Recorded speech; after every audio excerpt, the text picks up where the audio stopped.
მოგესალმებით, ეს არის სიმართლიმოს მაძიებელი პოდკასტის კიდევ ერთი ეპიზოდი და დღეს ჩვენი სტუმარი არის ელენე კოცაძე. დიდი მადლობა ელენე.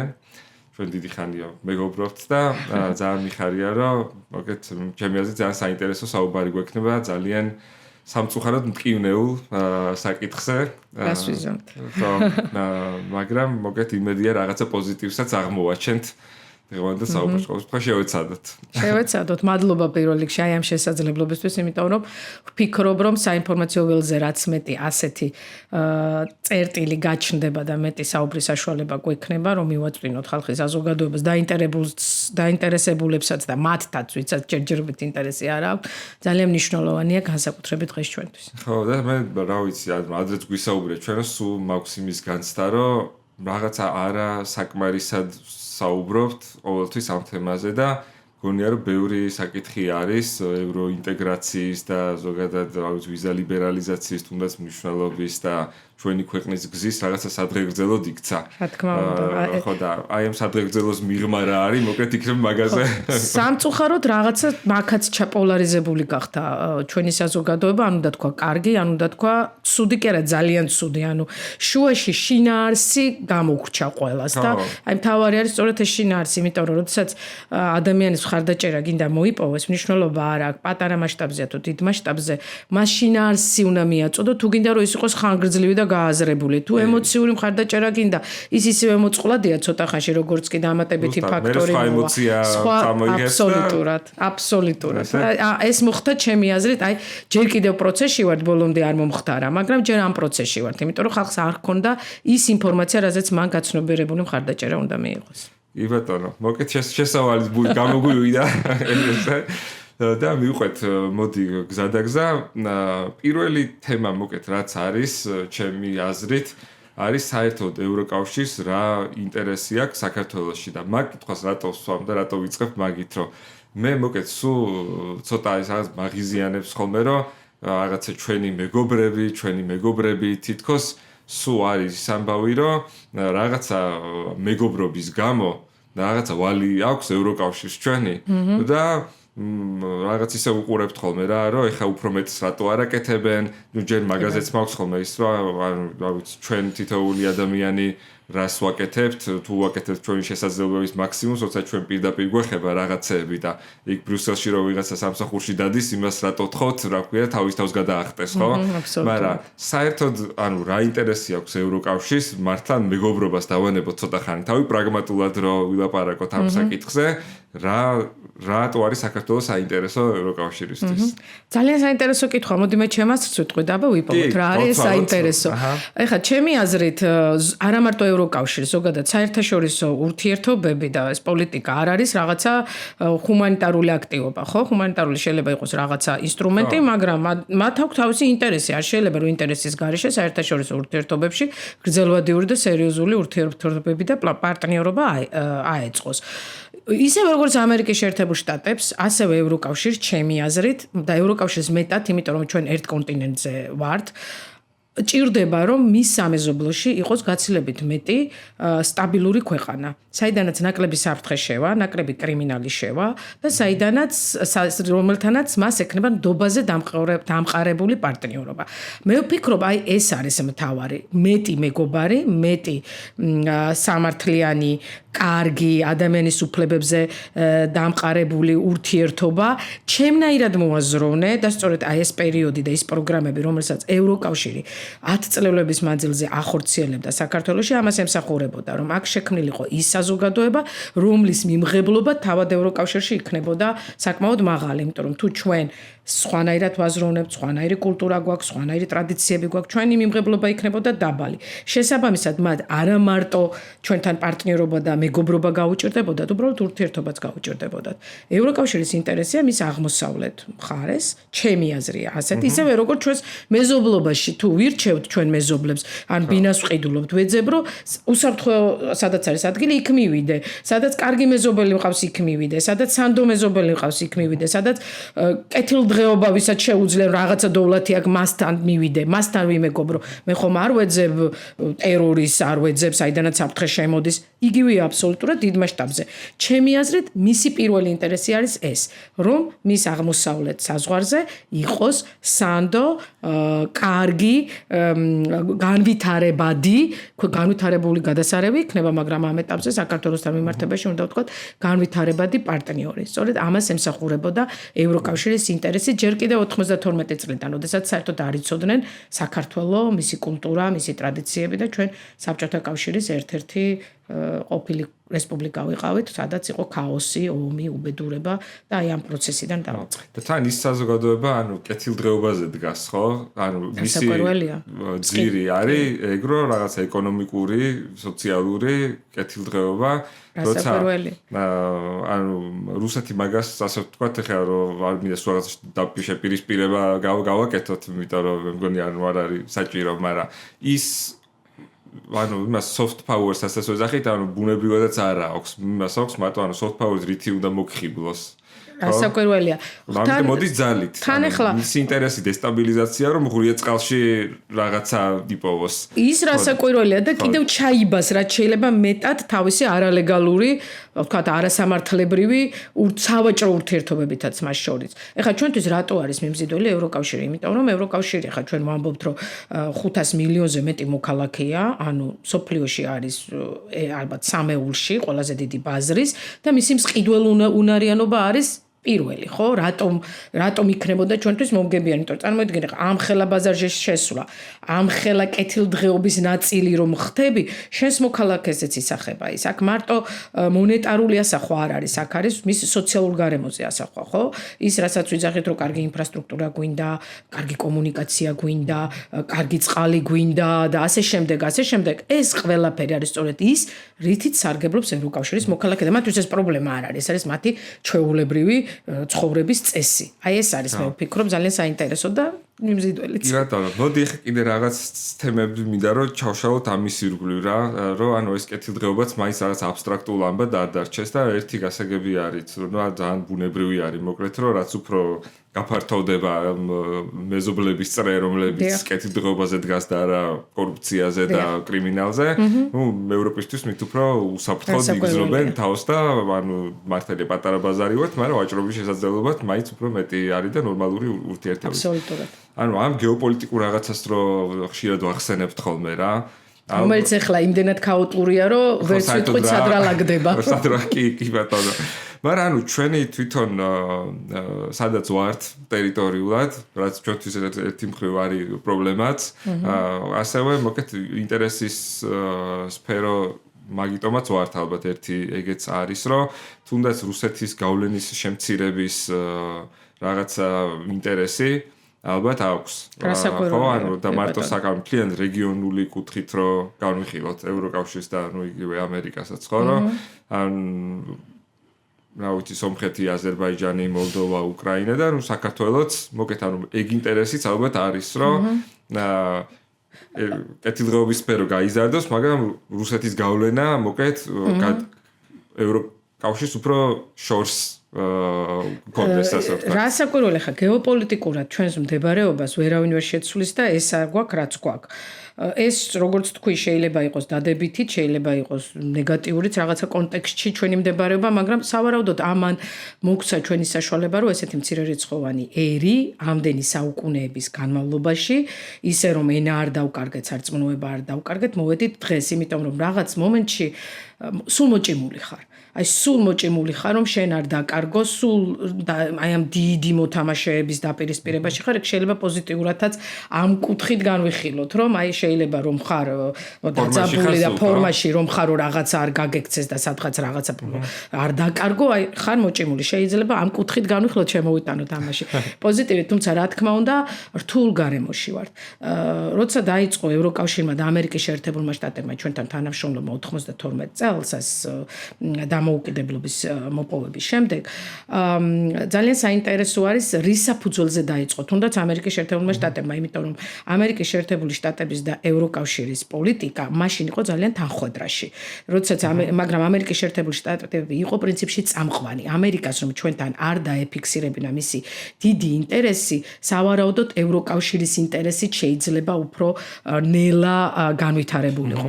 ამერიკის შეერთებულ შტატებში გარდა იმისა, რომ შევარდნაძეს ეს პირადი ურთიერთობები ჰქონდა და ამან განსაზღვრა დიდწილად ჩვენთვის ძალიან დიდი ყურადღების მონიჭება, იყო აბრეშუმის გზის პოლიტიკა მასში, შემდგომ სტრატეგიაში გარდაიქმნა და ის დაედო საფუძვლად არა მარტო ამერიკა-საქართველოს ურთიერთობებს მაშინ, არამედ მას შემდეგ ყველა სხვა ახალ ეტაპს, იმიტომ რომ იქ არის ჩამონათვალი, რას აქცევს ყურადღებას ამერიკის შეერთებული შტატები, რაზე დგას ეს ურთიერთობა, ეს სტრატეგია შემდგომ კანონში გარდაიქმნა და იქიდან გამომდინარე იყო შემდგომ რომ USAID შემოვიდა, ორმხრივი თანამდებობები და თანამშრომლობა გაძლიერდა და ასე შემდგომ, მაგრამ მას აქვს კრიტერიუმები. იგივე კრიტერიუმებია პრინციპში, რა კრიტერიუმები შემდგომ ევროკავშირს აქვს, რომ უნდა იყოს ადამიანის უფლებები დაცული, რომ უნდა იყოს დემოკრატიული განვითარება, სახელმწიფო ინსტიტუტების მშენებლობა, ანტიტერორისტული გარემო და ასე შემდეგ. პირობები, ხო, მაგრამ ამაზე დგას. ამის შეფასებაზე ხდება ახალი უკვე პროგრამების, ახალი პროექტების განხორციელება, იმიტომ რომ ამ კანონს აქვს თავისი, რა თქმა უნდა, მონიტორინგის ეტაპი, ხო? ანუ მე რას ვამბობ, იცით, როდესაც საქართველოს მიმართ გაჩნდა ყურადღება, ეს თუ ჩვენ ჰუმანიტარულ ღონისძიებებს ვიფიქრებთ, შეიძლება ადამიანურ ურთიერთობებზე იყოს ეს დამოკიდებული და როდესაც აქ გაგმძიმე მდგომარეობა აიღებს ზარს და ტელეფონს და დაარეკავ და დაგეხმარებიან, მაგრამ როდესაც უკვე შემდგომ პოლიტიკაზეა საუბარი და გრძელვადიან თანამშრომლობაზე, ეს არ ხდება უბრალო სიმპათიის გამო. ეს აუცილებლად დგას იმ ქვეყნის თუ იმ ორგანიზაციის გრძელვადიან ინტერესზე, რისი მიღწევაც მათ სურს. აი ეს აბრეშუმის გზა შემთხვევით არ ვახსენე. საქართველო იყო მაშინ საკვანძო სახელმწიფო, ახალ აღმოცენებული მრავალი პრობლემით, რომელსაც შეეძლო დაებალანსებინა ჩრდილოეთის მაგისტრალი, ანუ რუსეთი, რომელიც მაშინაც არ იცოდნენ რა ფორმას მიიღებდა, როგორ ჩამოყალიბებდა. ჩემი აზრით ის ცივი ომი, როდესაც თქვეს რომ დასრულდა, ჩემი აქაც შეცდომა იყო დაშვებული და მოდუნდნენ, იმიტომ რომ ცივი ომი მაშინ არ დასრულებულა, შეიძლება რაღაც ეტაპი დასრულდა. ანუ საკამათოა ეს თემები. მაგრამ საქართველოსთვის ეს იყო ძალიან პოზიტიური, იმიტომ რომ ჩვენი ახალი ადგილი ამ დიდ გეოპოლიტიკურ გარემოში აღმოგვაჩნდა და ესეთი ძლიერი პარტნიორები, როგორც იყო ამერიკის შეერთებული შტატები, ევროკავშირი ესე აღებული მთლიანად ერთიანობაში და ეს ყველა დიდი სახელმწიფო აღმოჩნდა ჩვენს გვერდით და თამამად შემიძლია ვთქვა და ნამდვილად გულახდილად ვთქვა, რომ მათი მხარდაჭერის გარეშე ჩვენ აი ეს 30 წელი ალბათ ძალიან გაგვიჭირდებოდა და საერთოდ სხვაგან ვიქნებოდით. აი დღეს კი ვერ ვხედავთ ალბათ ამას ყველაფერს და კი ვამბობთ რომ რა გაგვიკეთეს, მაგრამ აი ვთქვათ რა გაგვიკეთეს. დავიწყოთ ექიმი, საავადმყოფო, სკოლა, გზა, ქუჩა. მაგაზე მივად შეძიდა კიდე აი ანუ ენერგეტიკული რაღაც ეს ფაქტორიც არის, ხო, ანუ რესურსებზე, კასპიის რესურსებზე წყობა, ხო, ანუ ეგეც ამ აბრეშუმის გზა რო ახსენე და ეს კორიდორული ეგ იყო ყველაზე მნიშვნელოვანი მაგ პერიოდში. ისეთ მახსოვს მაშინაც იყო რომ კორიდორები უნდა ვიყოთ. თუ გახსოვს, ანუ იქაც ხელაღებით უყურებდით ამას ყველაფერს კორიდორში. ხო, ეს არ მოგწონდა ეგ როლი, რომ რაღაცა მოგეთ გადიან, გამოდიან და ჩვენ რა თუ რაღაც მოგეთ, ნუ ახლა მაგამდე ხო და მოგეთ, ანუ რამდენიმე რაღაცა თქვით რა, ანუ ესე იგი თქვით რომ მოგეთ სტაბილურობა აინტერესებთ თავის სამეზობლოში. რუსეთის გავლენა ახლა არასდროს დადებითი არ ყოფილა, რა ვიცი მე მგონი და შესაბამისად ანუ ის რომ რეგიონში მოკლედ იყოს შემცირებული, რა თქმა უნდა არის ძალიან ჩვეულებრივი ინტერესი დასავლეთის ენერგეტიკულ რესურსებზე ძალიან მნიშვნელოვანი იყო. მნიშვნელოვანი ფაქტორი იყო განსაკუთრებით მაშინ, მაგრამ ანუ ეხლაც მოკლედ ეს სატრანსპორტო ფუნქცია მით უმეტეს ახლა ჯერ კი არის რაღაც პოზიტიური დასავლეთისთვის ძურები აზერბაიჯან, სომხეთ, თურქეთ, მაგრამ რაც ჩვენთვის შეიძლება არის რისკი იყოს ჩვენთვის. მაგრამ ყოველ შემთხვევაში, ანუ ეს მნიშვნელობა მთლიანად რეგიონს ძალიან მაღალი აქვს და შემოარჩუნდება იმის მიუხედავად, ეხლა ჩვენი მეზობლები როგორ დაალაგდებიან. კი ბატონო. ზუსტად ასე იყო, მართლა ჩემთვის ძალიან მნიშვნელოვანი. მე რო ვიყო ახლა ამერიკა, მოდი აქედან შევხედოთ. ვარ ამერიკელიან ევროპაში, რომელიმე თქვა ეს საგარეო პოლიტიკაზე მომუშავე პასუხისმგებელი პირი. რა თქმა უნდა შევხედავდი, რომ მე რა მჭირდება იმ რეგიონიდან, ხო? ეს საქართველოს სწორედ კასპიის ზღვიდან და მათ შორის ჩინეთთან ურთიერთობაში სერიოზული დასაყრდენი უნდა იყოს რეგიონული თვალსაზრისით, იმიტომ რომ სომხეთ-აზერბაიჯანში არის ომი, დაპირისპირება, არ ვიცით ის როგორ განვითარდება. საქართველო არის პატარა შავ ზღვასთან მდებარე, ანუ ზღვაც მიწყობს მე ხელს რომ მასთან სატრანსპორტო ესეც მნიშვნელოვანი. ძალიან პრაგმატული იყო მათი დამოკიდებულება. ანუ რატო ვამოხვილებ იცი ყურადღებას მაგაზე, რომ ანუ თუ ჩვენ იმაზე დავიყვანთ ამ ურთიერთობას, რომ ეს არის წმინდად მეგობრობა რაღაც დასავლეთ და საქართველოს შორის ძალიან გულუბრყვილოები ვიქნა. ჯერი ხო ანუ მე არასერიოზულად ჩანს რა ანუ ადამიანი ამბობს რომ რა ეხა ჩვენ ვადარდებთ იმას და მართალია რა საბოლოო და მე არარეალურ რაღაცეებს ვთხოვთ და ჩემი აზრით ანუ ისეთი ნარატივი იყო წლების განმავლობაში რომ ჩვენი მეგობრები ანუ შეუქცევადი მეგობრობა იყო კიდე ტერმინი შეუქცევადი პირობა მეგობრობა თავით თუ რაღაც ის გამოვიდა და მოკეთ ანუ არასერიოზული არის ეხა მაგაზე საუბარი უბრალოდ ჩვენ ის რომ მათ აქვს ჩვენ და ინტერესი, მოგეთ ჩვენ უნდა გამოგვეყენებინა კარგად რა. ეგ იყო. ვიცი რა, ცოტა გადახვევას გავაკეთებ, ყველამ ვიცით მარშალის გეგმა მეორე მსოფლიო ომის შემდგომ, მაგრამ რატომ შეიქმნა ეს მარშალის გეგმა? ერთი არის რომ იყო ხო, რომ ევროპა ფეხზე უნდა დამდგარიყო და ამერიკის შეერთებული შტატების გარშე ვერ გააკეთებდა, ვთქვათ, ვერ დადგებოდა ფეხზე, არ ქონდა არც ფინანსური რესურსი მას და არც ადამიანური რესურსი აღარ ქონდა, ენერგია აღარ ქონდა, რომ ამხელა ცვლილებები გაეკეთებინა. თუმცა ამერიკის შეერთებული შტატებში ძალიან იზრდებოდა მრეწველობა და მათ ჭირდებოდათ ახალი დიდი ბაზარი, სადაც მათ პროდუქტს გაიტანდნენ.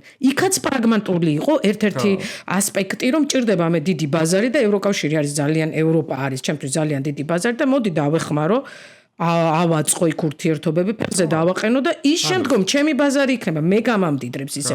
ეს თითიც ევროპაც სარგებლობს. აბსოლუტურად რასაკვირველია და ისარგებლა კიდე. სხვანაირად ეს რეალობა არ მოხდებოდა, მაგრამ ჩვენ არ უნდა ვიფიქროთ, რომ საგარეო ურთიერთობები რაღაცა ის არის, რა ვიცი, მეცენატობაა მხოლოდ და ეს მეგობრობის ნაწილი, სადაც შემოდის მართლა, შეიძლება ის იყოს, რომ ხა ადამიანის სიტყვაზე ვიღაც ბრიუსელში თუ ნებისმიერ ქვეყანაში რომ მუშაობს საქართველოზე შეიძლება გაუჩნდეს რაღაც კონკრეტული ქვეყნის მიმართ ადამიანების რაღაც ემპათიაც, სიმპათიაც და ანუ კონდეს რაღაცა ემოციური ნაწილი შეიძლება იყოს. რაც აუცილებელია. მაგრამ ეს იმას არ ნიშნავს, რომ ჩვენ ახლა მას ვთქვათ, რა ქვია, ევროპელებს ვთხოვთ ჩვენი საქმის გაკეთება, ჩამოვიდნენ და პროტესტში დადგნენ აქ თუ რა ქვია, თოფიეს როლონ თუ რა თქმა უნდა, ეხლა ეს რა ვიცი, მე მგონი ეხლა ეგ. მაგრამ რა ვიცი, სხვა მგონია რომ ეგეთი რაღაცა წები მოკეთ არ არის ხოლმე კარგად გააზრებული. არ არის და ეს კითხვა რომ აი რა უნდათ, რატომ მოდიან, რას გვართმევენ? აი ეს იყო ერთ-ერთი კიდე მახსოვს. ეს მე აი ხა ბუდიშკა გაწყვეტინებ იცი რომ რამდენიმე თვეა რა საქართველოში დაუბრუნდია ასე თქვა და მაგრამ ბალკანეთში და მოღვაწე. ძალიან საინტერესოა შენი გამოცდილება სხვათა შორის. მოკეთ აი ხორვატიაშიც კი აი რეგიონებში რა არის ეგეთი განწყობა, ანუ პირადად მილაპარაკი ადამიანებთან რა, რომ აი ევროკავშირს ჩვენგან რაღაცა უნდა და ჩვენი რაღაცა მოწონს ეს რაღაცა. აი ეს რაღაცა რა არის, რაღაცა. ჩვენი მიწები, ჩვენი ის, რა ქვია, კი ლამაზია ძალიან ხორვატია, მაგრამ ანუ ხორვატიამ გაცილებით მეტი მიიღო ევროკავშირისგან, მე მგონი ვიდრე ევროკავშირმა მიიღო ამ პატარა ხორვატიისგან. ყველა ბალტიის ქვეყნებიც დაისვენებდნენ. ხო და ანუ ეს ნარატივი მოკლედ ანუ არსებობს და ესეთი ცოტა ნაციონალისტური თუ ცოტა რაღაცა ჩაწვეთებული გარედან ამბავი რომ რაღაცა იმიტომ მოდიან რომ რაღაცა წაიღონ აქედან. რომელიც პასუხი არ არის. კი და ევროკავშირის წევრ მოკლედ ხორვატიაშიც კი ანუ რაღაც სხვადასხვა მეებში ნუ ახლა თავისუფალ სამყაროში ყველაფრის უფლება გაქვს იფიქრო და კი ბატონო იფიქროს და ნუ გაატანს ნუ რაფელს თუ გაარკვევს რა მიაქვს მაგრამ ჩვენი ამოცანა იყო რომ ჩვენ მაქსიმალურად გამოგვეყენებინა ის შესაძლებლობები და ჩვენი კეთილდღეობა ამაღლებულიყო მრავალი განზომილებით. აქედან მინდა გადავიდე ხა ვიზა ლიბერალიზაციის თემაზე. იმიტომ რომ ეს ჩემი აზრით არის კონტექსტი, რამაც მიგვიყვანა ვიზა ლიბერალიზაციამდე ერთი მხრივ და მეორე მხრივ იყო ჩვენი შიდა შრომა და მუშაობა. ძალიან დიდი წარმატება და აღიარება კი იყო. ხო და ანუ ეს მოკეთ ჩემი აზრით ეს ჩემი აზრით კი არა, ანუ ეგრე არის, რომ ეს ორივე ფაქტორი უნდა ყოფილიყო. ჩვენ რაღაცა შიგნით რაღაცები უნდა გვეკეთებინა და ევროკავშირსაც ეს ინტერესი, მოკლედ, რაც მანამდე ვისაუბრეთ, ჩვენი დაახლოების. ალბათ კიდე ერთი თემა არ გვითქვამს, რომ ეს რაღაც გადამდები ეფექტიც ხო არსებობს, ანუ საქართველოს ამ კუთხითაც განიხილებოდა, ხო, რომ აი რაღაცა ბევრი არ გვითქვამს მაგამ ბავშვი. ხო, და აი success stories-ასაც ვეძახით. ანუ ეგ ხო ფაქტორია. აბსოლუტურად და კიდევ ერთ რამეს გეტყვი, გახსოვს მე მგონი შენ ერთად მუშაობდით ჩვენ წლები და იყო ის პერიოდი, როდესაც საქართველოს განიხილებოდა პოსტსაბჭოთა ქვეყანა, აქცეული ნაომარი.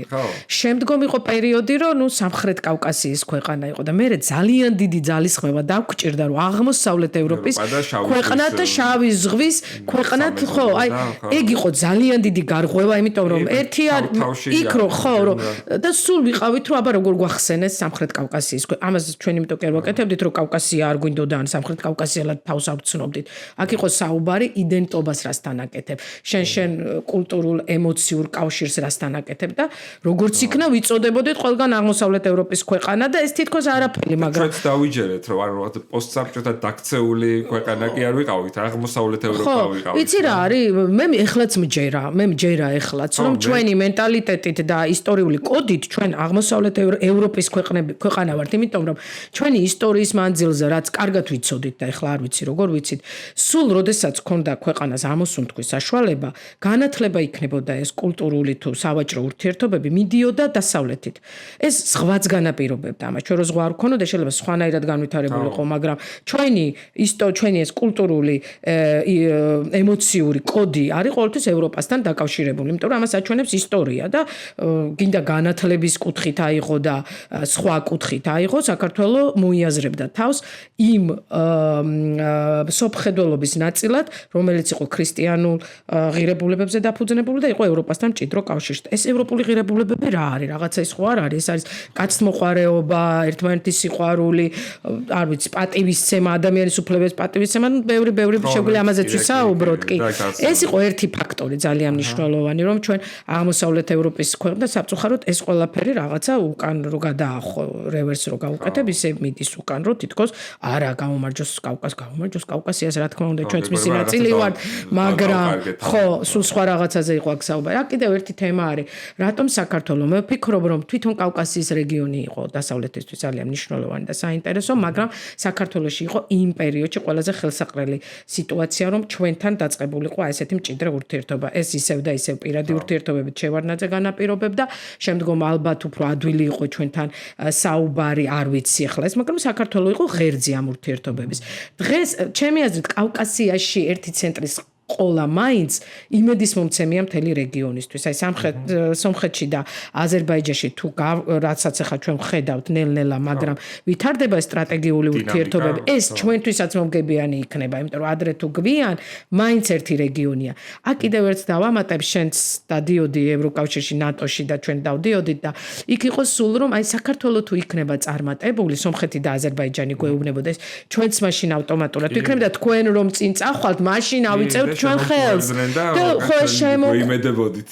ყოველთვის წინ ვიყავით და იმათი განწყობა სულ მახსოვს და გულისწყეთა რომ აი საქართველოს რა მაგრები ხართ და ჩვენც გვინდა და თქვენ რომ გახვალთ, ჩვენც გავალთ მერე ფონს და რაღაცა. ნუ ეს შეიცვალა, მაგრამ სწორედ აი ეს წარმატების მაგალითი მეორე მხრივ ემოციურად და ფსიქოლოგიურად რუსეთს ძალიან აშინებს, იმიტომ რომ თუ საქართველოს შეიძლება იყოს წარმატებული, სხვებით შეიძლება და ეს არის გადამდები ეფექტი და ეს წარმატებაც ხო აბსტრაქტული ცნება არ არის. ეს არის რომ შენ ხარ მყიდველუნარიანი, კეთილდღეობა გაქვს, კარგი ინფრასტრუქტურა გაქვს, განათლება გაქვს, დემოგრაფიული იზრდება შენი დემოგრაფია, ანუ კეთილდღეობის ნიშნები მუდმივად იზრდება და ეს რა თქმა უნდა შენი მოწინააღმდეგისთვის რუსეთისთვის არის საფრთხის-შემცველი, იმიტომ რომ ეს გადამდებია.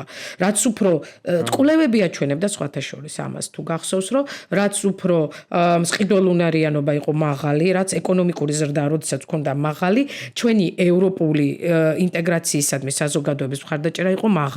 აი, როდესაც კრიზისი იყო, იმ შემთხვევაში ჩამოდიოდა ესეც ავტომატურად და ეხლა ვართ ამ ფაქტის წინ, ან სოციალურად ძალიან ისეთ მდგომარეობაში ვარ და შესაბამისად სოციალურად შეჭირვებული ჩვენი მოქალაქეები იხედებიან იმ სახელმწიფოსკენ თუ იმ ალტერნატივისკენ, სადაც არ არის არც კრიტერიუმები, არც მოთხოვნები, გაიტან შენს ნიტრატით სავსე მწვანილს, არავინ არ შეგეკითხება არაფერს მანდანეს და ასე შემდეგ. კი ბატონო.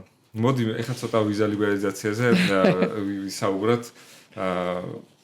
მოგეთ მე იქნენ გამომდინარე რომ მეც ეგრე ვამბობ ხოლმე რომ მგონია ძალიან გამიმართლა მოკლედ რომ მომიწია პირადად ყოფილიყავი ჩართული საკმაოდ აქტიურად ამ ვიზა ლიბერალიზაციის პროცესში და ანუ რა ძალიან საინტერესო პერიოდი იყო იმ მხრივ რომ ანუ ხვდებოდით ამ ევროკავშირის წარმომადგენლებს უხსნიდით რა გავაკეთეთ როგორ გავაკეთეთ და ხშირად როგორ გახარებულები ვიყავით ჩვენც და ისინიც რომ აი ყოჩა ხა კარგად გავაკეთეთ მოგეთ ანუ რაღაცები ტექნიკურად გავაკეთეთ რომ რა ვიცი ხა დეტალებში ვის მოყოლას ხა არ არის ამ პოდკასტის ასე ვთქვათ ეს მაგრამ ნუ აი ესე ტექნიკურ დონეზე მოკლედ რომ ევროკავშირი არ შეშინებოდა რომ აქ ვიღაცა პასპორტს გააყალბებდა და კრიმინალი აქედან მოვიდოდა და რა კარგად იციშენ ეს თემა თან ხო ნუ მაგაზე მომიწია ასე ვთქვათ მუშაობა და მოკლედ ანუ ეგ იყო რაღაცა ტექნიკური ნაწილი კიდე სხვა რაღაცა მიგრაცია და მიგრაციის მართვა და მოკლედ რაღაც სხვა საკითხებთან ერთად მეორე იყო მოკლედ ის ინტერესები მე მგონი რაზეც მანამდე ვისაუბრეთ და ანუ ესენი რომ დაემთხვა ჩვენც რომ კარგად მოვიქეცით და მათ ინტერესს რო არსებობდა მოკლედ ესე მივიღეთ ალბათ ეს ვიზა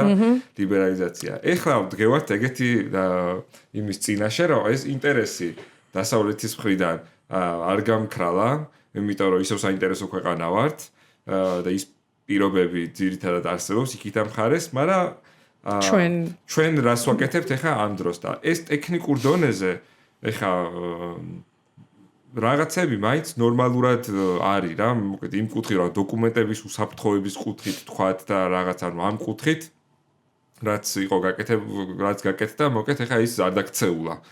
მაგრამ პოლიტიკური კუთხით დაიქცა. რაც კრიტერიუმია. ხო, რაც ასევე კრიტერიუმი არის. ხო, და ახლა მე ჩემი აზრი მაქვს, მაგრამ იმაზე. ხო, და მაინტერესებს გავცვალოთ, მოკლედ.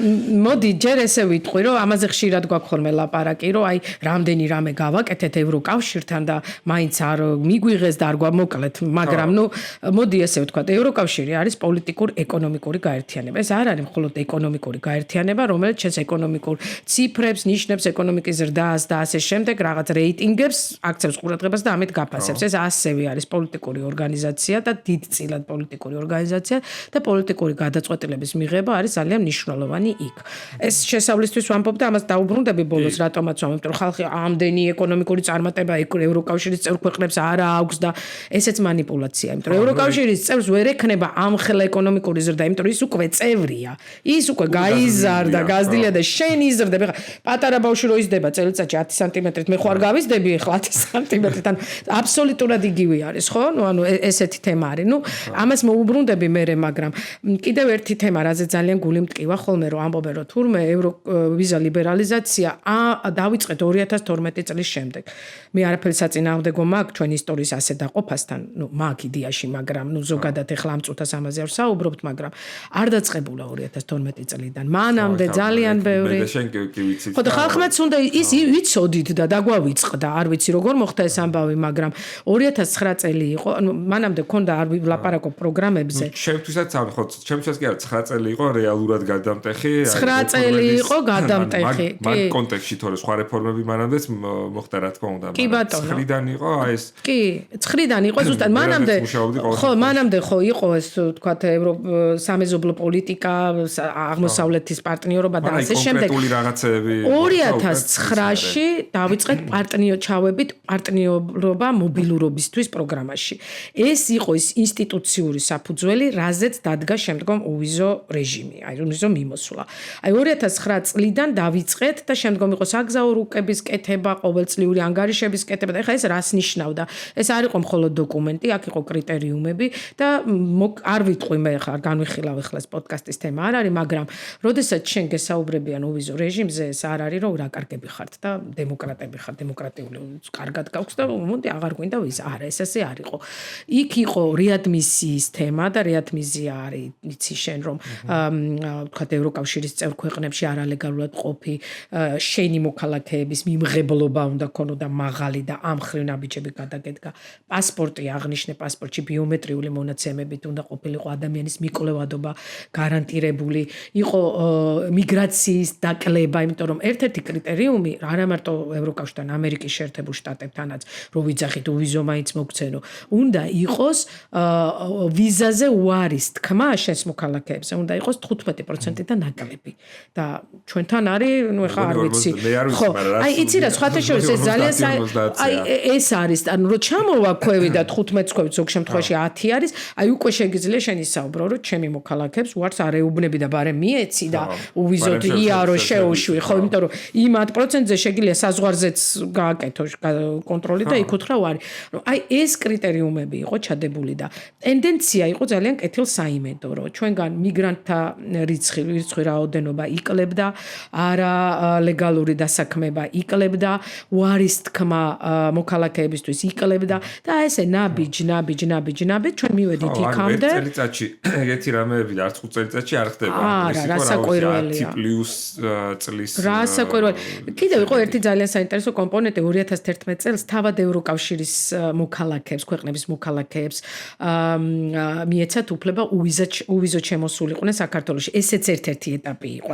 აი ესე ნელ-ნელა მოვედით 2017-მდე. ახლა წარმოუდგენელია, რომ ის თქვა, რომ 2017-ში უცებ მოგცეს, რა თქმა უნდა. ძალიან დიდი შრომაა ჩადებული და ვინც ის შრომა ყველას მადლობა ეთქვის, იმიტომ რომ უკვე 9 მილიონზე მეტი ადამიანი ისარგებლა, როგორც ვიცი, ხა ბოლო ციფრები არ ვიცი, მაგრამ ისარგებლა, ეზიარა ევროპულ კულტურასაც, ან გონია რომ ვინმე ძალადობის მსხვერპლი გამხდარიყო ეგ და ვინმესთვის რამე წაერთმიათ, ყველაზე დიდი რესურსი ეს არის, ვინც თავისი თვალით ნახა ეს ყველაფერი, ხო? აქ კიდევ ერთი ძალიან მნიშვნელოვანი რამე იყო, თუ გახსოვს 2017-ში, რომ საქართველოს ევროკავშირში ვინ მიდიოდა, ის მხოლოდ ვისაც საქართველოს მოქალაქის პასპორტი ჰქონდა.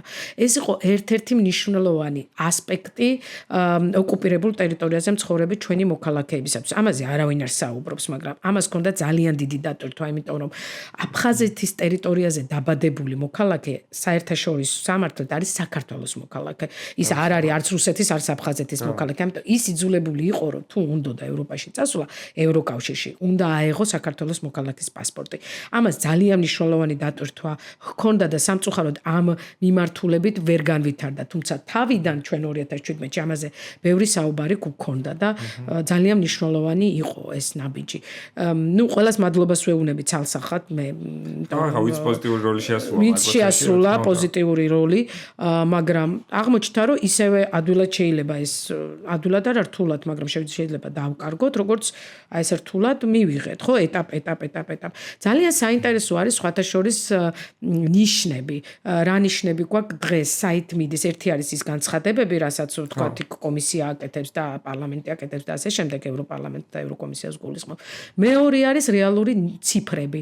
საითმიდის უარის თქმის ტენდენცია. საზღვარზე ვსაუბრობ, აი მიწავიდა საქართველოს მოქალაქე და რამდენს ეთქვა უარი.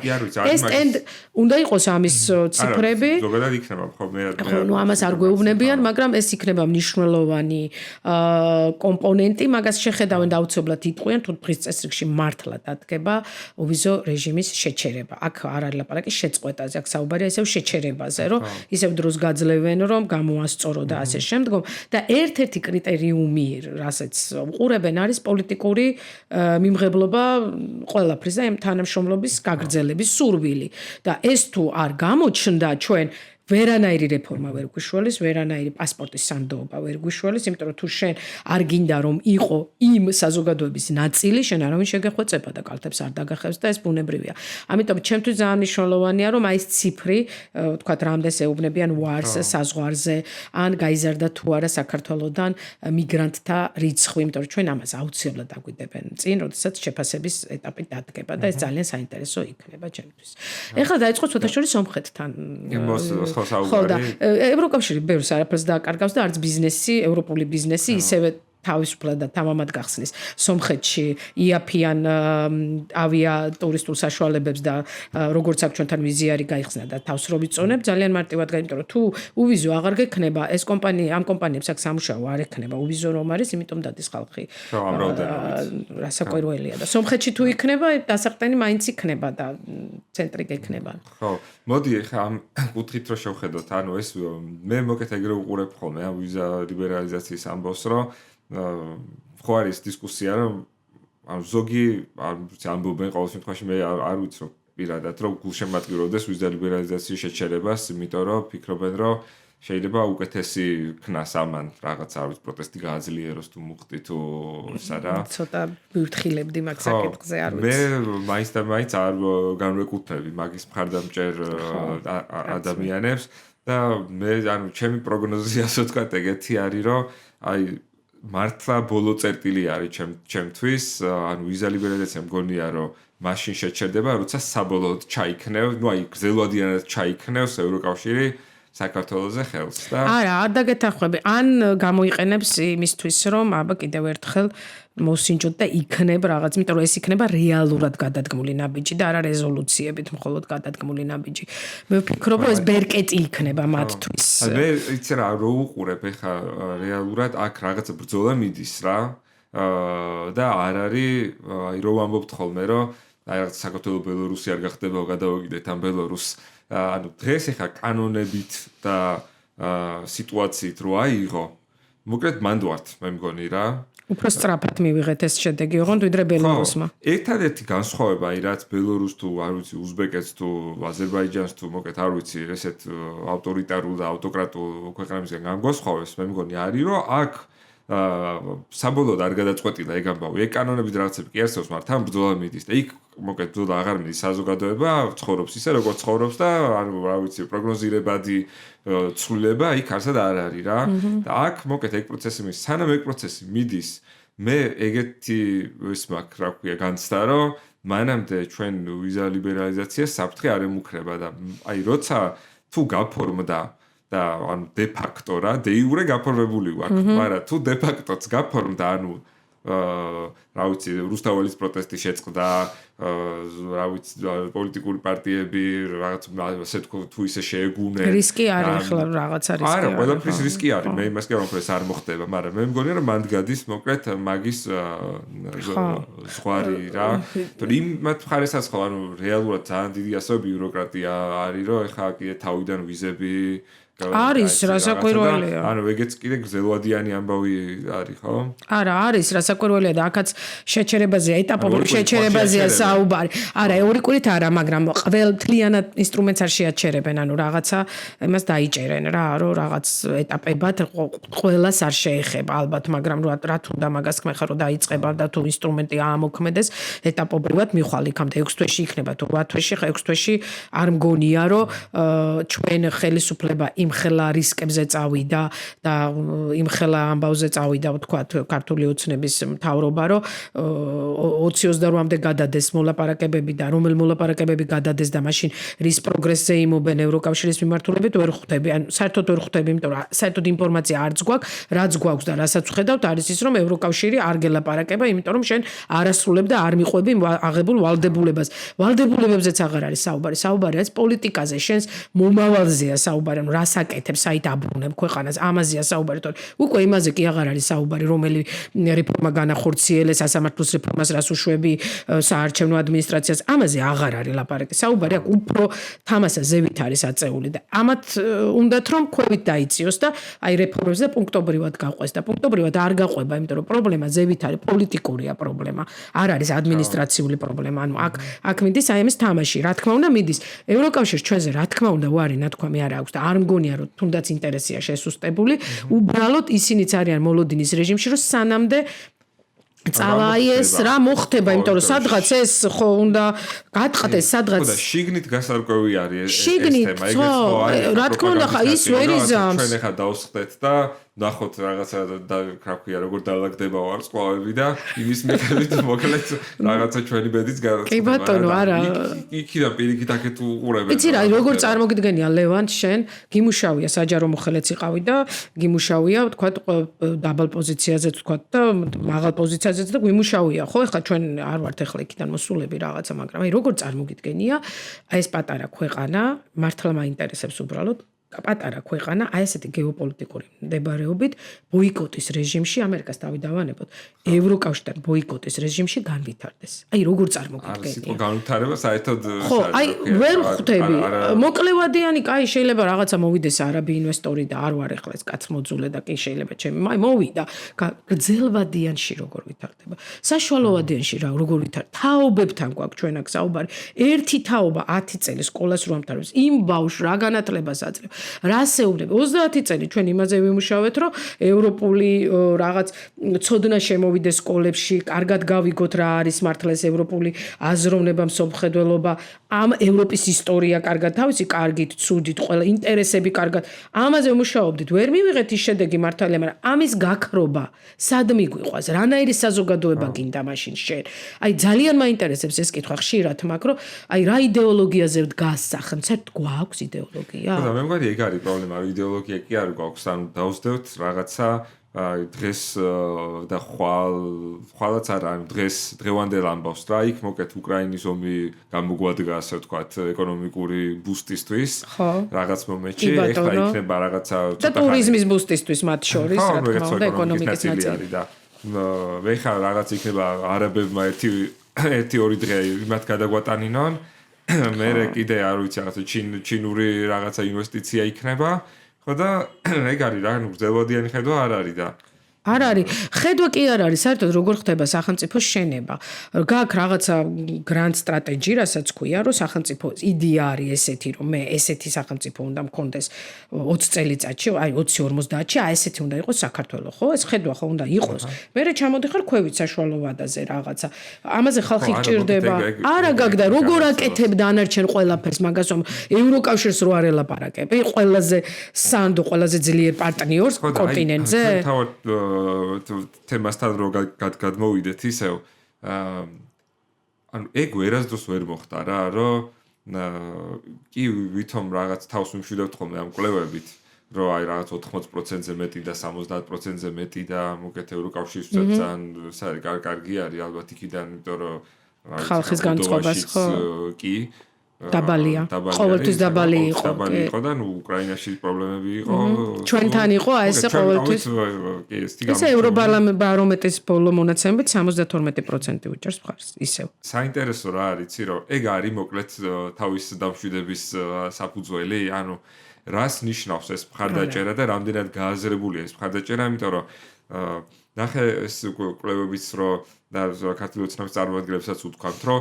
აი ხო 70% თუ უჭერს მხარს, ესე იგი ქართული ჩვენი მხარდაჭერაც იქ არის, ხო? ჭერიც იქ არის, ხო და ანუ აი როგორ ხდება, რომ თან იქ ახარ და თან აქ ახარ, ხო? აი იცი როგორ ხდება, ზუსტად ეს არის ის ნაწილი, რაზეც ამბობენ, რომ ჩვენ ვარს არ ვამბობთ ევროკავშირზე, ეგ აიძულებს, რომ თქვა რომ ეს გრძელდება, ვითარდება, პროგრესი გვაქვს, ახლა ამბასადორი არის რო ჩატარდა უსმენდი, არ ვიცი, რაღაცა სხვაგან ცხოვრობენ, რომ თურმე ისეთ პროგრესი მივაღწიეთ 2025-ში ევროკავშირთან მაგას ვერ ამბობ. ვერ ამბობენ პირიქით, ამიტომ ამბობენ რომ ჩვენ 2028-ში გვინდა და რასაც დღეს ამბობენ, იმას 10 წლის წინ კი არა 3 წლის წინაც ვერ ამბობდნენ და ეგ იმას დანიშნავს, რომ დღეს თუ ვერ ამბობენ 5 წლის მერე ვერ იტყვიან. ანუ ხო, თუ შენი კითხვა სწორად გავიგე, ეს მაღალი მხარდაჭერა არის თუ არა გარანტია, რომ ამაზე ვარს ვერ იტყვენ, არ არის ცალსახად გარანტია, იმიტომ თვითონ მხარდაჭერაც მყიფია. მყიფია და ქართული ადამიანის ფსიქოლოგია, ხო, ყველაფერზე ვარს იტყვის, ოღონდ ვითომ რაღაც ის პრინციპული, რასაც მხარს უჭერდა, იმაზე არ უნდა თქვას უარი. და აი ცოტა იმ პრინციპულის არჩევებშიც ეთყობა გვიჭირს, ანუ პრინციპული ადამიანი უფრო ხდება და ის ჯგუფი, ვიდრე შენი მომავალი რა აი ამ ამბავში ვარ ჩვენ აბსტრაქტულად წარმოგიდგენია ბოლომდე არ გესმის და ვერასდროს ვერ დაალაგდა მოკლედ ეგ თემა აი ვერც წინა ხელისუფლების დროს და ვერც ეხლანდელი ხელისუფლების დროს მით უმეტეს აი გააზრებულად მოკლედ ანუ რომ რა არის ეს ევროპაში ჩვენი ინტერესი ნახა ევროპის ინტერესზე კი ვილაპარაკეთ მაგრამ ჩვენი ინტერესი რა არის თითქოს დარჩა სულ მაინც აბსტრაქტულ დონეზე და მოკეთ ეს წინა ხელისუფლების დროსაც ცოტა ისე გავიძახოდით ეს ნატო და ევროკავშირი რო თითქოს იმის უკან არ იყო გაცნობიერებული აბსოლუტურად გეთანხმები კი ეგ არის დიდი პრობლემა როლი მოკლედ ან რაღაც ხებზე კი არ ვიცი ჩვენც მაგის ნაწილი ვარ გარკვეულწილად და შეიძლება რაღაცა სხვა გზები და მცონი ემოციურ მხარდაჭერაზე დაიდო ნუ ეს არის რა უფრო ემოციური ის იყო და რაღაცა ვიცი მარკეტინგული ტერმინით რო თქვა top of mind-ის ამბავი იყო ვიდრე რეალურად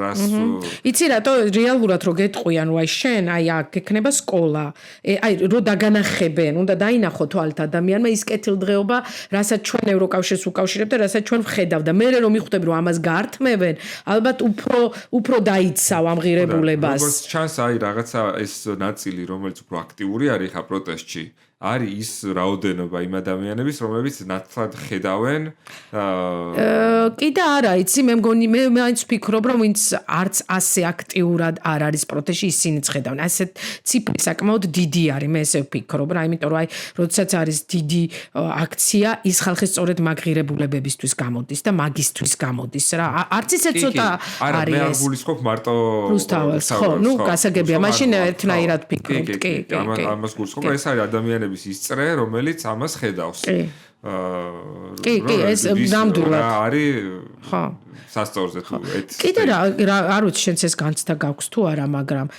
2012 წლიდან მოსული არის საქართველოს მართვაში ახალი სხვა გუნდი ხო ქართული ოცნების გუნდი აი 20-24 წლიდან გონია რომ საერთოდ სხვა გუნდია მოსული იმიტომ რომ იმ ხალხმა 12 წელი რაც გააკეთეს და რასაც ემსახურა ერთ წელიწადში ამ ყველაფერს ხაზი გადაუსმა იმავე პოლიტიკური ძალის ახალმა ფრთამ ან ვინმე უნდა აიღოს პოლიტიკური პასუხისმგებლობა ან ვიღაცამ უნდა თქვას რომ ეს 12 წელი ტყუილა ვიმუშავეთ ამ ყველაფერზე და ამხელა ფინანსური რესურსი დაიხარჯა მე განცდა მაგრამ საერთოდ სხვა ძალა გმართავს არ ვიცი რა მე უფრო ანუ ეგრე უყურებ რომ ანუ მესმის უსტად რასაც ამბობ ანუ იქ რაღაცა ბალანსი მაინც არსებობდა და მიდიოდა ეს ხელოვნური იყო თუ რაც იყო კოალიცია იყო მაინც ხო მაგრამ ბოლოსკენ მაინც ხო მაგრამ მაინც 2017-ში მივიღეთ უვიზო რეჟიმი ითიც თავი მოწონდათ ამათ ნუ მათ ხო ხა მაშინ გადავალთ ჩვენ მაგრამ მგონი უკრაინის ომმა ძალიან დიდი ის გავლენა მოახდინა მაკუთხითაც რომ მოკლედ ახლა უკრაინას გაუმარჯოს ნამდვილად თავის გზაზე და ალბათ არ უაზროდ და უშედეგოდ არ დასრულდება მაგრამ ჩვენ არა ჩვენ ხო და მაგრამ მაშინ მე მგონია რომ მარტო ამას მგონია რომ ვინც ამბობს მეც იმას ვიზიარებ რომ ივანიშვილმა მაშინ გადაწყვიტა რომ უნდა გაეკეთებინა არჩევანი და იმიტომ რომ ისე მისი წარმოდგენაში ისე გამოიყურებოდა ყველაფერი რომ კიევს მართლა სამ დღეში აიღებდნენ ამიტომ ეს არჩევანი გააკეთა იმაზე რომ მოდი ხა მე ჩემი მითი უფრო მშვიდად ვიქნები რუსეთთან იმიტომ რომ მე რო ეხლა იქ ის რომ უკრაინას აიღებს მე საქართველოს იქნება ხო და ამიტომ ხა მე იქ დასავლეთს რა იმას ვქნა რა ქვია სად ის მე მაინც არ მიმიღებს ან არ ვიცი მოკლედ აქეთ უფრო უსაფრთხოდ და კარგად რაღაც ამ გონია რომ ძალიან ბევრი ეფიქრათ მაგხელა თემებზე რა მე მგონია მაგხელა არის ძალიან პრაგმატული ის არის რომ მოკლედ მისი ფინანსები და მისი უსაფრთხოება და ამბავი მოკლედ ანუ მაშინ მის წარმოდგენაში რუსეთს უნდა მას ეკნა რა ეჭიდავა რუსეთთან და პირდაპირ დანებდა შესაძლებელია მე ვერ ვიტყვი ხეცი რა ვერ შემოვალ მაგ კამათში იმიტომ რომ სპეკულაცია მაგრამ ჩემი აზრია განცდა ადამიანური განცდა მაკრო აბსოლუტურად სხვა რეალობაში ვართ 2024-დან აი არჩევნები და საერთოდ სხვა და თვითონ ესე მგონი რომ თვითონაც არიციან რა რეალობაში ვართ იმიტომ რომ რაღაცა ყოველ დღე აი ამ ამბავში რაღაცა შეიძლება ადამიანები აცხოვრო ესეთ შენი მოქალაქეები აცხოვრო ესეთ სტრესში ნუ ძალიან რთულია არ ვიცი კაი ცოტა მომავლისკენ რო გავიხედოთ მოკლედ აი მე მგონი ეგ ძალიან წინ დაგვიდგა და კიდე უფრო დაგვიდგება წინ რომ გააზრებული ეს მხარდაჭერა ისე არ მყიფე რო არის და ბოლომდე გათავისებული ძალიან დიდ ნაწილს მაინც არ აქვს რამდენად მნიშვნელოვანია და რაღაცა მაყოფილი არის იმით რომ რა ვიცი ეკონომიკა ხო მაინც იზრდება და ხა რეალურად რა ვიცი მეც მიუხედავად იმისა რომ მგონია რომ ძალიან ბევრი რაღაცა ხელოვნური არის და თან კიდე ხა დასავლურ ქვეყნებში თუ დოვლათი ნაწილდება და ანუ ეკონომიკური ეს არის კიდე კატასტროფა რაც ეს ხდება და ნიშნავს რეალურად რომ საზოგადოების მეტნაკლებად ყველა საშუალო ფენა იზრდება რაღაცა სარგებელს იღებს საქართველოში და ჩვენაირ ქვეყნებში მოკლედ ავტორიტარულ და ავტოკრატულ ქვეყნებში ანუ ეკონომიკური ზრდა არ ნიშნავს რომ საზოგადოება მეტნაკლებად თანაბრად იღებს ამ სარგებელს ხო ანუ ეს პრობლემა ეს აი მომავალზე საუბრობ და პოზიტიურ ჭრილში ამ პრობლემას ნამდვილად ჩემ ფიქრში ვერ მივყავარ იქამდე იმიტომ რომ რაც უფრო ზედაფენა გამდიდრდება და ქვედაფენა რაოდენობრივადაც გაიზრდება და მათი შესაძლებლობებითაც კიდე უფრო რთულ მდგომარეობაში მდგომარეობაში აღმოჩნდება, უბსკრული ძალიან დიდი გაჩნდება და ეს არის ძალიან დიდი რისკი. სხვათა შორის უნდა ვახსენო, ჟვანია მიკითხავდა მე ლექციებს ჯიპაში როცა ვსწავლობდი და ზუსტად მაშინ ამბობდა, რომ უმრავლესობა ყოველთვის უნდა ფიქრობდეს უმცირესობის დაკმაყოფილებაზე, იმიტომ რომ მისი უმცირესობა წარმოადგენს მის რისკს და არა მისი უმრავლესობა. ამიტომ აი ზუსტად აქ მივდივართ, რომ აი ეს უმცირესობა, რომელიც შეიძლება უფრო ემოციურადაც, სოციალურადაც ძალიან რთულ ვითარებაში აღმოჩნდეს, ის აღმოჩნდეს არა მარტო ხელისუფლების, არამედ ზოგადად ამ ქვეყნის სტაბილურობის რისკი. ამაზე დაფიქრება არის საჭირო და ეს არის უფრო მე ჩემი აზრით მოკლევადიანი რისკი და არასაშუალოვადიანი და ასე შემდგომ. კიდევ ერთი რისკი, რომელზეც ჩვენ არ ვსაუბრობთ, ლევან, და აუცილებლად ძალიან მალე დაგვიდგება, არის ნეიტრალიტეტის რისკი. ამაზე ხდება ლაპარაკი, ჩაწვეთება და ნახე, ჩვენ როგორც კავშირის და ევროპეიზაციის მომხრეთა რაოდენობა ქონდა მაღალი, ასევე მზარდი არის ნეიტრალიტეტის მომხრეთა რაოდენობა და ისევე როგორც ევროკავშირი იდეურად არ ესმოდათ და დასავლური საზოგადოება, ასევე არ ესმის ჩვენს მოსახლეობას ნეიტრალიტეტი. ნეიტრალიტეტი არის ძალიან დიდი რისკი და ჩვენ არ გვთავაზობენ შვეიცარიის ტიპის ნეიტრალიტეტს და არც შვედეთის ნეიტრალიტეტს, რომელმაც ამ საუკუნოვანი ნეიტრალიტეტის შემდგომ ნატოს წევრი გახდა, არც მაგას გვთავაზობენ უფრო არ მინდა ახლა ქვეყნები დავასახელო, იქაურ მუდმივ ნეიტრალიტეტის ტიპი. ნეიტრალიტეტის თემა ვინც გვთავაზობს მისთვის რა არის, რომ უბრალოდ არ გავხდეთ დასავლეთის ნაწილი. ხო, მაგრამ ხალხმა ხო უნდა იცოდეს რა რისკთან არის ეს დაკავშირებული, რას ნეიტრალიტეტი, აი გავხდეთ ნეიტრალები, როგორ ვიცვლები მე. ხო, მან ახლა ერთი ორი სიტყვა ოპოზიციაზეც შეგვიძლია ვთქვათ, რომ სულ იქიდან გამომდინარე, რომ მაინც ვიწრო პარტიულ ინტერესს ვერ გავცდით რა. აი ეგეთი მნიშვნელოვანი და ქალაქს ვერ გავცდით კიდე. ძალიან მნიშვნელოვანია. ძალიან მნიშვნელოვანი არის ეგ ამბავიც და ამის გამო არის ზუსტად რომ ძალიან მარტივად манипуლირებადი ხდება ნეიტრალიტეტით რომელიც კი აი ზუსტად მაგას საუბარი იმაზე საუბარი რომ აი ეს რაღაცა ევროკავშირი ეხა ევროპა იქ რაღაცა LGBT და რაღაცა მოკლედ თითქოს რაღაც გაუფასურების მცდელობა ძალიან იაფასიანი მესიჯ ბოქსებით მაგრამ რეალურად მუშაობს და ანუ დროის ამბავი არის ბევრ რამეზე გამოვცადეთ ეგ რა დღეს თუ ესე არის რა ვიცი ზეგ და მაზეგ რა იქნება მოკლედ არ ვიცი ხო და საზოგადოებრივ აზრს მოვაყოლე ზუსტად ხო საზოგადოებრივ აზრის ფორმირების კუთხით სვამ ზუსტად ამას რომ აი ოპოზიციის და როლი და არ ვიცი მედიის როლი და მესმის რაღაცა გეთანხმები ეს ცუდ მდგომარეობაში ვართ მაგ კუთხით ძალიან იმიტომ რომ საზოგადოების განათლებაზე ვინც უნდა ზრუნავდეს ის აქტორები პრაქტიკულად ვერ მუშაობენ აქ საუბარი არ არის მარტო ხელისუფლებაზე მეტუმეტეს ამ ვითარებაზე არ მუშაობს როცა ყავს მოგეთ ისეთი როგორიც ყავს ანუ მან სხვა რაღაცებმა უნდა დააბალანსოს ისინიც თუ არ მუშაობს ანუ რისკი მეტად ხო უბრალოდ რისკს აი უფრო კონკრეტულ რისკს რა შევხედავ იცი აი ესეთი არა ინფორმირებული გადაწყვეტილების მიღების დროს ნეიტრალიტეტის შემთხვევაში გადაწყვეტილება აუცილებლად მის სასარგებლოდ მიიღება მაგრამ ის ისეთივე მყიფე და უშინაარსო იქნება იმიტომ რომ ჩვენ არ გვეცოდინება რასთან გვაქვს საქმე რომ მერე წლების შემდგომ როცა ფაქტის წინაშე დავდგებით ისევ აი ესეთი ის წავა რომ თურმე გაცნობიერებული არ იყო და არ იცოდნენ და აი ამ ოქროს დროს ვკარგავთ ჩვენ ეხლა ისევ ემოციურ საუბარში იმის ნაცვლად რომ ვისაუბროთ რა კონკრეტული შედეგები ექნება ნეიტრალიტეტს ჩვენზე, ჩვენს რეგიონზე, თითოეულ მოქალაქეზე, როგორი იქნება შენი მოწყობა, როგორი პოლიტიკურ წყობას გულისხმობ, როგორი იქნება გეყოლება ჯარი, არ გეყოლება ჯარი, ვისი ვინ იღებს შენზე პასუხისმგებლობას უსაფრთხოების კუთხით, აქ იმდენი დეტალებია, ჩემთვის წარმოუდგენელია საერთოდ არარეალისტური მგონია, მაგრამ მიღწევადი არის, ანუ მიაღწევ, მაგრამ შიგნით რა იქნება მერე ამაზე? მან ხო ისევ ის არის რომ იმ თემაზე მიდიოთ რომ ანუ ვიღაც პოლიტიკურმა ძალამ შეიძლება მაგითი მიწეროს ქულები რა რომ შეიძლება არც განხორციელდეს ეგ ნეიტრალიტეტი მაგრამ მაგ აბსურდის დაჯერებით შეიძლება ვიღაცამ კიდე ქულები დაიწეროს. იქნებოდი ოპტიმისტი მაგ შემთხვევაში დაიწეროს ვიც უნდა ოღონდ არ განხორციელდეს. აი ბოლოსკენ რომ მასთან ანუ რამე პოზიტივი თუ შეგვიძლია რომ ვიცით რა პოზიტივი შემიძლია რა პოზიტივი შემიძლია რომ აი ამ პროცესმა ნათლად დაანახა საზოგადოებას რაზეა ლაპარაკი. აქამდე თუ ბუნდოვანი იყო მაინც ვიღაცეებისთვის კითხვა რომ ევროპა გვინდა რა თქმა უნდა გვინდა და ვინ ამბობს ევროპაზე უარს და აი ეს თანდათანობით კარგად გამოჩნდა, როგორ იყოფა, გაორებული არის ეს საზოგადოება და ერთადერთი ახლა ამ სიტუაციაში რის თქმაც შემიძლია ადამიანი როცა მიიღებს გადაწყვეტილებას, მას კითხვის ნიშანი არ ექნება და ზუსტად იცის რომელ მხარს დაუჭერს, უჭერთ მხარს ევროპას თუ არ უჭერთ მხარს ევროპას და ამ გადაწყვეტილებით უნდა მივიდეს. სხვა მხრივ გავდივართ ძალიან მძიმე გზას. შეიძლება ეს გზა საბოლოოდ კარგად დასრულდეს, ვერ გეტყვი მე ამას, მაგრამ ამ ეტაპზე სახელმწიფო ინსტიტუტების ჩამოსვლა, დასუსტება, ჩვენი ეროვნული ინტერესები რაც არის, საგარეო პოლიტიკის ესე მორყევა ძალიან მიჭირს იმის აღქმა, რომ 20 წლის მანძილზე ხალხი, რომელიც ამას ყველაფერს აშენებდნენ, ზუსტად ის ადამიანები ახლა სულ სხვა რეალობას ქმნიან. აი ეს ძალიან მიჭირს და ვერ წარმომიდგენია როგორ შეიძლება. კიდევ ერთ პატარა ჩანართს გავაკეთებ. საბჭოთა კავშირის დროს საქართველოს სოციალისტურ რესპუბლიკას ჰქონდა საგარეო საქმეთა სამინისტრო. ოღონდ საგარეო პოლიტიკა ჩვენი არ ჰქონდა და გვიწერდნენ. ამ ჩემი აზრით დღესაც აბსოლუტურად აი ამ მიუხედავად ჩემი პატივისცემისა ინსტიტუტის მიმართ ვარ აი ამ ესეთი განწყობა მაქვს, რომ არანაირი ის აღარ მაქვს, რომ იმიტომ რომ ჩემი საქმე არ კეთდება და ძალიან ცუდი არის ეს.